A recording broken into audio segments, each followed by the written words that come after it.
বাংলাদেশের সোনালী আঁশ পাট, আর সেই পাট দিয়ে তৈরি সুন্দর রকমার এই পণ্যগুলো।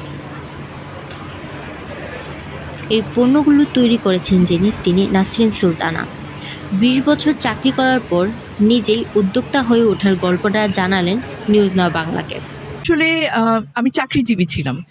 প্রায় ২০ বছরের উপরে আমি কর্পোরেট সেক্টর, ডেভেলপমেন্ট সেক্টরে চাকরি করেছি। তারপর রিটায়ারমেন্টের পরে আমি এই উদ্যোগটা স্টার্ট করেছি এবং ২০১৮ সালেই আমি আসলে আমার এই জার্নিটা স্টার্ট হয়।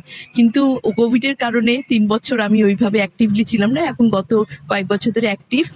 দেশীয় পণ্যকে টিকিয়ে রাখতে পাটের প্রতি ভালোবাসা জেগে ওঠে তার। তাই তো নানাবিধ বাধা পেরিয়েও আজ তিনি উদ্যোক্তা।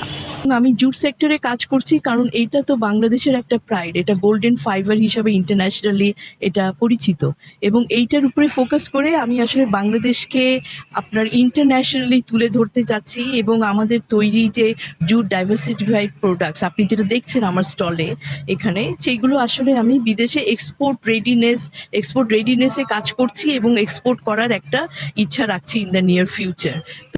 তার চাওয়া বাঙালির দেশীয় পণ্যই ক্রয় করবে, তবেই টিকে থাকবে সোনালী আঁশের তাৎপর্য। তাহমিনা মিম, নিউজ নাও বাংলা, ঢাকা।